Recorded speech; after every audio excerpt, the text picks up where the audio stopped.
Ontem eu postei uma foto com os sabonetinhos, né? E coloquei embaixo a legenda cheirinho de vó.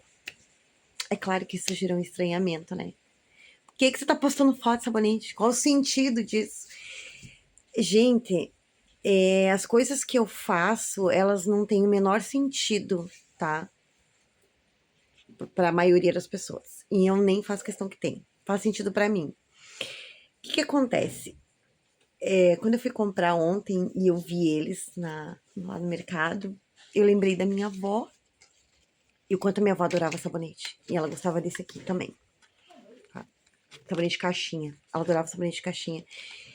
Principalmente esses que vinham com um saquinho assim, ó. E ela colocava no meio das roupas pra ficar cheiroso, dentro das gavetas. E ela me dava sempre um, sabe? Dizia assim, coloca lá na gaveta das calcinhas, que é pra ficar cheirosinho.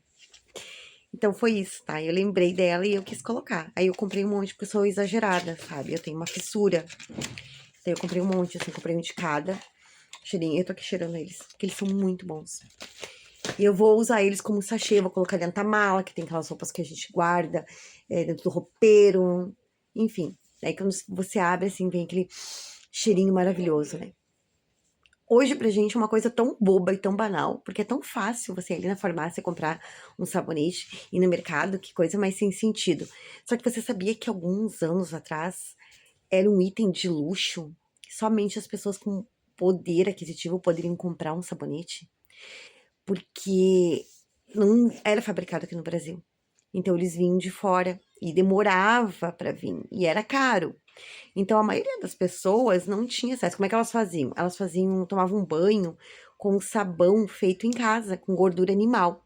Então lavava roupa, lavava louça e tomava banho com esse mesmo sabão. E eu também lembrei de um relato que eu vi uma vez na televisão, eu não lembro em que programa que foi, se foi no Fantástico, se foi no Jornal do Almoço, se foi no Jornal Nacional, não sei. Eu sei que falava assim, minha história de Natal. E as pessoas contavam a história de Natal que tinha marcado a vida delas. Eu acho que era no Jornal do Almoço, hein? E uma senhora contou que quando ela era criança, eles eram muito pobres, eles eram muitos irmãozinhos. Então, eles não ganhavam presente de Natal. E teve um Natal que a mãe deles comprou um sabonete, levou todos para a beira do rio e banhou eles lá. Então, esse foi o Natal que mais marcou ela, para você ver, né, como que era. Para as pessoas, eram coisas tão pra gente hoje tão insignificante e para elas foi um Natal que fez a diferença, o fato de tomar banho com um sabonete. Quantas vezes nós passamos assim o dia sem perceber o quanto nós já somos prósperos e ricos pelas pequenas coisas que nós temos acesso, que tornam a nossa vida mais fácil, que nos dão conforto. Você já pensou que há 100, cento e poucos anos atrás não tinha água encanada nas torneiras para você lavar a sua louça? Não tinha um chuveiro elétrico que você só gira ali o registro e sai uma água quentinha. As pessoas não tinham acesso a isso. A gente só foca que em coisas que nós não temos. Então, nós não somos ricos porque não temos o carro do ano, não temos uma conta bancária recheada, não temos uma casa valiosíssima, não podemos viajar todos os férias, enfim, para fora do país, aquela coisa toda. E não percebemos que a gente já é muito rico com as pequenas coisas que nós conquistamos todos os dias. Eu também já tive essa visão, sabe? Eu já me sentia pobre, triste, infeliz, até eu realmente passar por dificuldades financeiras, a ponto de não poder comprar o básico, tá? De não poder dar o mínimo para os meus filhos. Teve um período da minha vida adulta que foi muito difícil mesmo.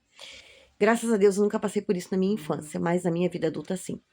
E a partir do momento que eu passei por isso, depois, né, quando eu consegui então reerguer, me reestruturar, eu passei a dar valor a cada coisa mínima, mínima mesmo, que eu pudesse comprar e trazer para casa. E ser grata e já me sentir muito próspera com aquilo ali. E quando eu comecei a fazer isso, as coisas de verdade começaram a mudar na minha vida, sabe? Eu comecei a ter mais prosperidade, mais abundância, a ponto de poder hoje realmente, né? O que eu preciso, eu tenho. Certamente eu tenho, tá? Eu não tenho carência de falta de nada. Se eu abrir a minha geladeira, tem comida. Se eu vim, eu tenho roupas quentes, meus filhos estão bem vestidos. Ou seja, realmente a gente começa a trocar essa lente e perceber que nós já somos prósperos. Talvez a gente não tenha ainda abundância, não esteja no patamar de ser um milionário, mas quando você começa a agradecer por tudo, o universo, ele realmente, ele começa a te presentear com mais. Porque ele entende que você está aprendendo a dar valor e já se reconhecer como rico, como próspero, e começa a então essa jornada.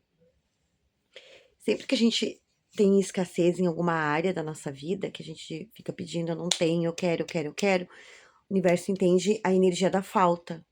E aí ele te manda mais daquilo ali. Então, mais vai te faltar. Tá? É uma questão de vibração. É muito difícil entender isso aí. Demora. Mas quando você entende, você vira uma chave e você passa a agradecer por tudo. Inclusive por um sabonetinho de R$ 4, entendeu? Que você pode comprar. Porque talvez em algum momento da sua vida você não tenha nem podido fazer isso. Você tenha precisado ganhar de outros para ter, ou não tinha, simplesmente não tinha. Como seria se a partir de hoje não houvesse mais reclamação? Não houvesse mais essa energia da carência, da escassez na sua vida, só existisse prosperidade, você entendesse prosperidade nos mínimos detalhes e fosse grato por tudo, até mesmo por ter acordado vivo de manhã, porque sim, né, se você acordou hoje de manhã, é porque Deus achou que era importante que você ainda estivesse aqui, que alguma coisa você poderia criar que tornaria o mundo mais incrível. E como é, então, se reconhecer como um milagre e reconhecer os milagres que você recebe todos os dias.